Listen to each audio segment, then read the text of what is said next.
सभी को यीशु मसीह का मधुर नाम से जय मसीह की। आइए फिर से हम परमेश्वर वचन को ध्यान करेंगे। हमारे बीच में आज यूपी से सूरज भाई है जो कि परमेश्वर वचन को सुनाएंगे। सबको जय मसीह की। फिर से प्रभु यीशु मसीह के नाम में सबको एक बार जय मसीह बोलता हूँ। परमेश्वर का धन्यवाद करते हैं, परमेश्वर ने मौका दिया है। और हम लोग वचन में जाने से पहले हम प्रार्थना करेंगे। हे सर्वशक्तिमान परमेश्वर प्रभु यीशु मसीह, हम आपका तहे दिल से धन्यवाद करते हैं इस सुंदर समय के लिए, सुंदर बेला के लिए प्रभु, जो आपने हमारे जीवन में दिए हैं प्रभु, हमें जीवित रखने के लिए परमेश्वर हम आपका धन्यवाद करते हैं। परमेश्वर बहुत से ऐसे लोग हैं जो आज के दिनों को समय को नहीं देख सके, लेकिन प्रभु हम आपके शुक्रगुजार हैं प्रभु, जो आपने हमारे जीवन में दिन दिखाए हैं प्रभु। इस जीवन में भी जितने लोग हैं प्रभु, वो जीवन को प्रभु आपने संभाला है। और परमेश्वर आपकी अनुग्रह प्रभु हम लोगों पर होने के लिए प्रभु हमेशा तैयार है, हमारी मदद करने के लिए प्रभु, इसलिए आपका धन्यवाद करते हैं। आज के वचनों के द्वारा प्रभु आप हमें सिखाएं, हमें समझाएं, इसलिए आपका धन्यवाद करते हैं। प्रार्थना सुनने के लिए धन्यवाद के साथ ये प्रार्थना प्रभु यीशु मसीह के नाम से मांगते हैं, आमीन। फिर से सबको जय मसीह की। मैं परमेश्वर का धन्यवाद करता हूँ कि ये मौका मिला है। और आज हम लोग देखेंगे, सुनेंगे और कुछ सीखेंगे भी। ये एक परमेश्वर के दास है जो प्रभु यीशु मसीह पर विश्वास करके और उन्होंने अपने जीवन को इस तरीके से परमेश्वर के सेवकाई के लिए, परमेश्वर के कार्यों के लिए, उन जगहों पे सुसमाचार को सुनाने के लिए अपने आप को अर्पित किए। एक परमेश्वर के दास हैं हेनरी प्लूटसा। उनके जीवन से हम लोग देखेंगे। एक वचन है जो कि लूका रचित सुसमाचार उसका 7 अध्याय के 22 पद में लिखा है।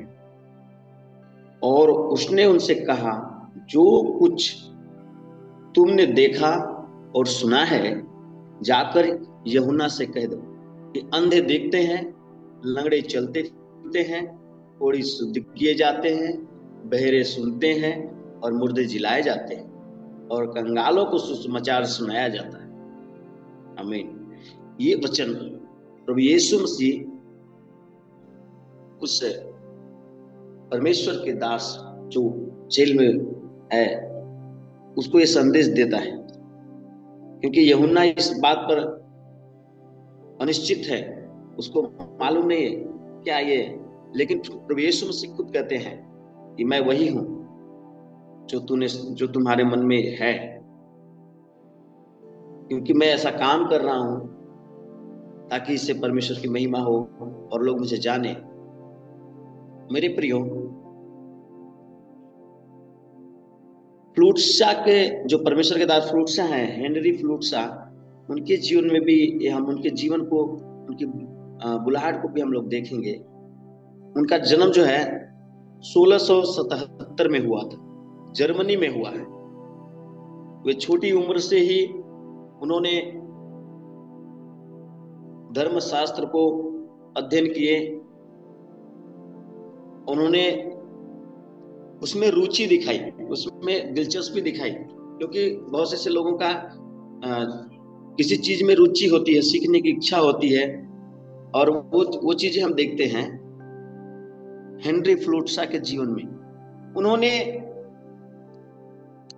छोटेपन से ही, जब वो छोटे उम्र में ही उन्होंने एक गहरी रुचि दिखाई धर्मशास्त्रों के विषय में, आध्यात्मिकता के विषय में गहरी रुचियां दिखाई। और उन्होंने जब ऐसे बड़े होते गए और उन्होंने अध्ययन भी किया, पढ़ाई भी अपने किए, और एक प्रसिद्ध धर्म गुरु के पास में जाकर उन्होंने प्रशिक्षण भी लिए, अपने आप को तैयार भी किए, उनका हृदय उद्देश्य और सेवकाई के लिए तैयार हुआ। और हम लोग देखते हैं कि उनका हृदय जो था वो सीखने की इच्छा थी। बहुत से ऐसे लोग होते हैं जो उनका अगर सीखने की इच्छा नहीं होती है, ऊपर से कहते हैं, लेकिन बुलाहट होनी चाहिए। और हेनरी फ्लूट्सा के जीवन में हम देखते हैं तो इनका एक हृदय था, तो ये परमेश्वर की तरफ से एक बुलाहट थी ताकि वो छोटेपन से ही उसमें रुचियां दिखाए। उन्होंने सीखा, अध्ययन किए, और हाले विश्वविद्यालय में उन्होंने अध्ययन करने के बाद में एक परमेश्वर के दास धर्मगुरु के पास जाकर अगस्ट हरमन फ्रैंक्स के उनके बीच में जाकर उन्होंने अध्ययन किए। और वो करने के बाद में जब वो सेवकाई क्षेत्र में आते हैं, उनका एक बुलाहट था सेवकाई क्षेत्र में, और उन्होंने आगे बढ़ने के लिए, वो सेवकाई के लिए आगे बढ़ने के लिए दिलचस्पी दिखाई। और उन्होंने अपने सहपाठी के साथ में रहकर उन्होंने सेवकाई को शुरू की। हेनरी को 1706 में दक्षिण भारत में आकर, जो कि तमिलनाडु में, उन्होंने एक सेवकाई के रूप में वो चुने गए और उनको भेजा गया। वो अपने सहपाठी के साथ में रहकर उन्होंने सेवकाई शुरू की। वहां जब आते हैं तो देखते हैं कि एक डेनिश पादरी जो अपने मूल स्थान लौट रहा था और अपनी दासी को एक लूथरन महिला को बेचने वाला था। हेनरी ने यह देखा, वह सिंह की तरह दहाड़ा, तूफान की तरह घूमा। वह लोगों को व्याप्त दास प्रथा को समाप्त करने के लिए, ये जो नियम है, ये जो रीतियां हैं, इसको समाप्त करने के लिए उन्होंने पूरे जोश के साथ उठ खड़ा हुआ। उसने इस अमानवीय कृत्य को मिट्टी में गाड़ देने के लिए कसम खा लिया। ये ऐसा नहीं चलेगा, गुलामी जैसा नहीं चलेगा।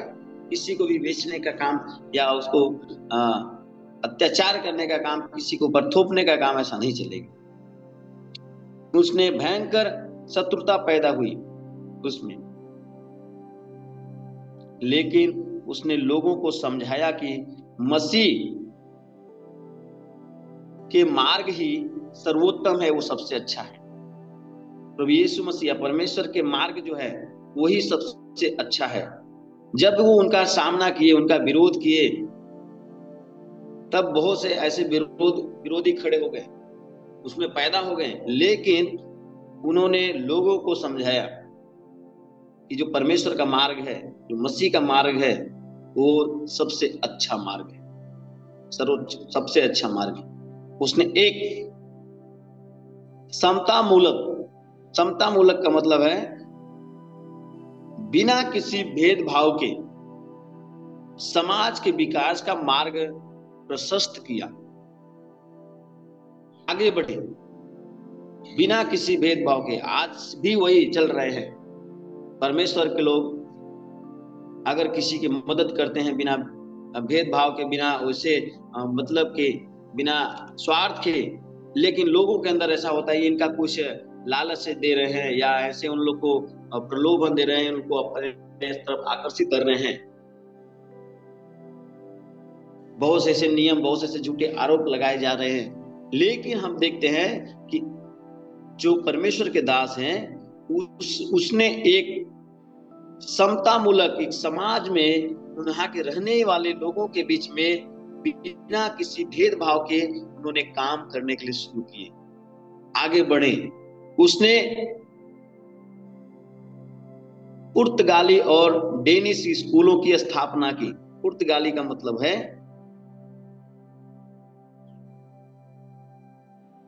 कि वहां के एक जात या भाषा बोलने वाले लोगों के बीच में वहां पर एक स्कूल की स्थापना की और अच्छे शिक्षक की तरह उन्हें पढ़ाया, उन लोग को शिक्षा दिए। मेरे प्रियो, शिक्षा देने से पहले कुछ जानकारी होनी चाहिए। और ये परमेश्वर के दास जो हेनरी टूटसा हैं, वे उस चीज पर अध्ययन किए, उस पर पढ़ाई किए, तब उन लोग के बीच में जाकर उन्होंने उनको सिखाया, कुछ सीखे। और ये हम आपसे नहीं, तभी से देख रहे हैं, जिस जगह पे वो गए जा रहे हैं, उनके बीच में रहने से पहले वो उन चीजों की पहले अध्ययन करते हैं, वहां पर जाकर उन्हीं लोग के जैसा वे रहते हैं। मैंने बहुत से परमेश्वर के दासों के स्वभाव को देखे हैं, जो हम लोग के साथ में बैठकर, नीचे जमीन पर बैठकर, ऊंचे पदवी पे होने के बावजूद भी हम लोग के साथ बैठकर खाना खाए और लोगों के नॉर्मली जैसे अपने जीवन को बिताए हैं। उनको अपने चीजों पर, अपने पैसों पर, अपने उस चीजों पे घमंड नहीं है। ये परमेश्वर की ओर से होता है। जो परमेश्वर की बुलाहट होती है मेरे प्रियो, ये परमेश्वर की ओर, परमेश्वर ही हमारे हृदय को नम्रता रूप और प्रेम पूर्वक में बदल देता है। किसी के प्रति नफरत नहीं, लोग हर एक लोग प्रति प्रेम, एक भावना जगी रहती है। समानता का भेदभाव नहीं, समानता का एक मन और विचार होते हैं। सभी लोग को एक समान देखना, ये परमेश्वर की ओर। परमेश्वर के दास ने, उन्होंने देखा, उन जब लोगों ने विरोध किया, लेकिन उन्होंने जब समाज में जाने के बाद उन्होंने एक समता मूलक, एक बिना किसी भेदभाव के उनके बीच में रहकर उनको उनके मार्ग में आगे बढ़े और वहां के शिक्षा को उन्होंने अच्छे शिक्षक बने। वह अनुकरणीय सेवा प्रदान की, सराहनीय ऐसी सेवा उन्होंने किया जिनको लोग सराहे, लोग उनकी प्रशंसा किए। वे अपनी मातृभूमि लौट आए और एक पुजारी की रूप में उन्होंने सेवा की। परमेश्वर के दास, उन्होंने वहां पर रहकर जब सेवकाई करते हैं, उन्होंने 5 वर्ष तक 1706 में उन्होंने उस जगह पे जाकर, तमिलनाडु में जाकर उन्होंने अपने कार्य को, परमेश्वर के सेवकाई को वहां पर शुरू किए। उसके बाद में वहां 5 वर्ष तक उन्होंने सेवकाई करने के बाद में उनकी अवस्थाएं, उनके स्वास्थ्य ठीक न होने की वजह से, तो बीमारी अवस्था में होने की वजह से वो उस जगह को छोड़कर अपने देश की तरफ, अपने मात्र अपने अब जहां पर उन्होंने पैदा हुए उस जगह पर लौट आए। वहां पर जब तमिलनाडु में वहां थे, परमेश्वर के सेवकाई को उन्होंने हर एक लोगों के बीच में शुरू किए। वहां के भाषा बोलने वाले, पुर्तगाली भाषा बोलने वाले लोगों के बीच में उन्होंने सेवकाई शुरू की। धर्म शिक्षाओं को प्रशिक्षित भी उन्होंने किए, लोगों को परमेश्वर के सुसमाचार को भी बताएं और वहां के लोगों को एक परमेश्वर के स्वभाव जैसा उनका जीवन, उनके विचार, उनके सोच बनाने की उन्होंने कोशिश की। मेरे प्रिय, भाषा और सांस्कृतिक जुड़ाव, उन्होंने तमिल सीखी और स्थानीय संस्कृति में गहरी से जुड़े। उनका मानना था कि सुसमाचार का प्रचार लोगों को मातृभाषा में ही किया जाना चाहिए। उनका ये विचार था कि हमें अगर किसी जगह पे जाते हैं, हमें वहाँ के लोगों का रहना, वहाँ के लोगों का खान पीन, वहाँ के लोगों की भाषाएं हमें मालूम होनी चाहिए, तब हम उसमें क्या हो सकते हैं, मिल जुल सकते हैं। परमेश्वर के दास पौलुस के जीवन में भी यही था। वो जिस जगह पे जाते थे, नए जगह पे, वहां के लोगों से मिलना, वहां के लोगों के पास में उनके तौर तरीकों को जाना, उनके जैसा उसमें ढाल देना, ये है परमेश्वर हमें जब इस्तेमाल करता है। मेरे प्रियो, हमें उस जगह पे ले जाकर, हमें उस चीजों में जीने के लिए हमें हमारी सहायता और मदद। हमें अच्छा नहीं लगता है, कभी कभी हमें अच्छा भी नहीं लगता है, क्योंकि नए जगह में चेंजिंग हुआ है, लेकिन परमेश्वर की अनुग्रह है। हम बहुत से ऐसे परमेश्वर के दासों के विषय में देखे हैं कि जो अच्छी जिंदगी जी रहे थे, जो ऐश की जिंदगी जीने के लिए उनकी योग्यता थी, लेकिन उन्होंने सब कुछ त्याग कर परमेश्वर के कार्य के लिए एक नॉर्मली जीवन उन्होंने जिए। हमारा खुदा भी, हमारा परमेश्वर प्रभु यीशु मसीह भी एक राजा के, एक परमेश्वर का जो स्थान है उसको छोड़कर एक अपने आप को शून्य कर दिए, संसार के लोगों के बीच में आ गए। अवधि हमारी खत्म नहीं होती, हमारी पहचान खत्म नहीं होती मेरे प्रियो, लेकिन हमारा जो तौर तरीका है वो हर एक लोगों के बीच में ढालने की जरूरत है। और जब हम परमेश्वर से दुआ करते हैं, परमेश्वर से प्रार्थना करते हैं कि परमेश्वर हम कहीं भी जाएं, परमेश्वर तू हमारी सहायता करना, हमारी बोलने में मदद करना। मैंने बहुत से परमेश्वर के दास मूसा के भी जीवन से हम लोग जब देखते हैं, वो एक बार पीछे हो गया, मैं जाऊंगा तो मैं क्या बोलूंगा, मैं क्या कहूंगा, बहुत से दास ने बोला ऐसा, लेकिन परमेश्वर खुद हमारी सहायता करते हैं, हमारी मदद करते हैं और हमें उसमें खड़े होने के लिए साहस और बल देते हैं। हेनरी फ्रूटशॉ के जीवन में जो हम लोग देखते हैं, वे दोनों लोग मिलकर वहां पर साथ में रहते हैं और उनका स्वास्थ्य ठीक न होने के कारण वो 1711 में वो जर्मनी फिर अपने मातृभूमि या अपने जर्मनी लौटना उनको पड़ा, क्योंकि उनकी स्वास्थ्य ठीक नहीं थी। जहां उन्होंने शिक्षण लिए थे और उस जगह पर रहकर उन लोग वहां के लोगों को फिर प्रोत्साहित किए और उन्होंने वहां पर सेवा उन्होंने फिर से शुरू की, कार्यों को पूरा किया। मेरे प्रियो, जो परमेश्वर के दास थे हेनरी, वे एक अच्छे, जो किसी भी समुदाय में किसी नई चीजों को करने के लिए वो सबसे आगे रहते थे। उनका ये जीवन में ऐसा था, किसी भी काम को करने के लिए हर एक चीजों में एक्टिव। बहुत से स्कूल में भी हम लोग देखे हैं, आपके घरों में भी होंगे बच्चे, कुछ ऐसे बच्चे हैं जो हमेशा एक्टिव हैं, हर चीज को करने के लिए आगे रहते हैं। वो ये जीवन था इनके जीवन में। वे अच्छे पायनियर बने, वे अच्छे एक धावक और आगे बढ़ने वाले बने। हमें भी अनजान जगहों में ये कदम रखने के लिए बुलाया गया है, या हम अपने आप को जहां पर हम हैं, हम ये ना सोचे कि हम केवल यहीं तक सीमित हैं। हम अपने आप को परमेश्वर से दुआ करें, प्रार्थना करें, प्रभु हमें भी आगे बढ़ने के लिए आप सहायता और मदद करें पिता। तब परमेश्वर मार्गदर्शन करेगा, वो हमारा करता है, वो हमारे संबंध में, हमारे विषय में आगे बढ़ने के लिए हमारी सहायता और मदद करता है। मेरे प्रियो, जैसे परमेश्वर के दास हेनरी फ्रूटशॉ के जीवन में था, उन्होंने छोटेपन से ही उन्होंने आगे बढ़ने के लिए और धर्मशास्त्र को सीखने के लिए और गहरी रुचियां उन्होंने दिखाई और सेवकाई को करने के लिए जहां जाने से पहले उन्होंने खुद पे उसको अपने जीवन में लागू किया। इसलिए हमेशा बताया जा रहा है कि पहले हमें सीखना है, फिर दूसरों को सिखाना नहीं है। पहले सीखना है, फिर करना है, फिर दूसरों को हमें सिखाना है। ये जीवन हमारे अंदर होना चाहिए। कभी कभी ऐसा होता है, हम सीख तो लेते हैं, फिर हम तुरंत सिखाने लगते हैं। हम सीखे हैं, अपने जीवन में प्रैक्टिस करना है, तब दूसरों को सिखाना है। सुनने के बाद में हमें खुद सीखना है, दूसरों को सिखाना है। यही जीवन होना चाहिए। वो 30 वर्ष के बाद में उन्होंने तैयार होने के बाद में वो सेवकाई परमेश्वर के कार्य को करने के लिए वो आए। सीखे पहले से थे।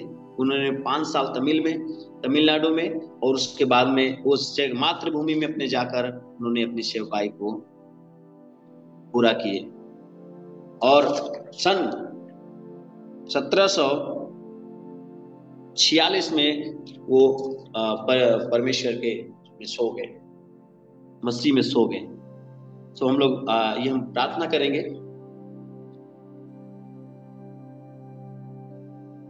ईश्वर शक्तिमान परमेश्वर प्रभु यीशु मसीह, हम आपका धन्यवाद करते हैं तहे दिल से पिता, परमेश्वर जैसे आपने अपने सेवक हेनरी फ्लूटशा के एक साहस के रूप में, एक आज्ञाकारिता के रूप में उनको इस्तेमाल किया प्रभु, उनको साहस दिए, इसलिए परमेश्वर आपका धन्यवाद करते हैं। हम नम्रता और साहस के साथ चलना हमें सिखा पिता, ताकि हम भी अपने जीवन में प्रभु आपके कार्यों को पूरा करने के लिए हम हमेशा तैयार रहें। हमें लोगों को प्रेम से देखने के लिए प्रभु हमारी आंखें, उनकी भाषा को सीखने के लिए परमेश्वर हमारे कान, हमारे ध्यान हमेशा तैयार रहे पिता, ताकि परमेश्वर हम भी आपकी सेवकाई के लिए प्रभु और उस जगह पे जाने के लिए प्रभु हमारे अंदर डर ना रहे, बल्कि हिम्मत और बल हमें देना। परमेश्वर आपका धन्यवाद करते हैं। इस जूम में भी जितने भाई बहन बच्चे लोग हैं पिता, उन सभी लोगों को इस्तेमाल करें, उनके जगहों पर रहकर प्रभु इस्तेमाल करने पाए परमेश्वर। और अगर कोई बीमारी अवस्था में यीशु आप उन्हें चंगाई दे, ताकि परमेश्वर स्वस्थ रहकर आपकी सेवा को पूरा कर सके, अपने जीवन में प्रभु आपको प्रथम स्थान दे सके। खुदावन यीशु, हम आपका तहे दिल से धन्यवाद करते हैं इस सुंदर समय के लिए प्रभु, आपने संभाला है, सहायता मदद की परमेश्वर, और अपने दास के जीवन से हम लोग सीखने के लिए अब सहायता मदद की, इसलिए आपका धन्यवाद करते हैं। धन्यवाद के साथ ये प्रार्थना प्रभु यीशु मसीह के मीठे और मधुर नाम से मांगते हैं, आमीन।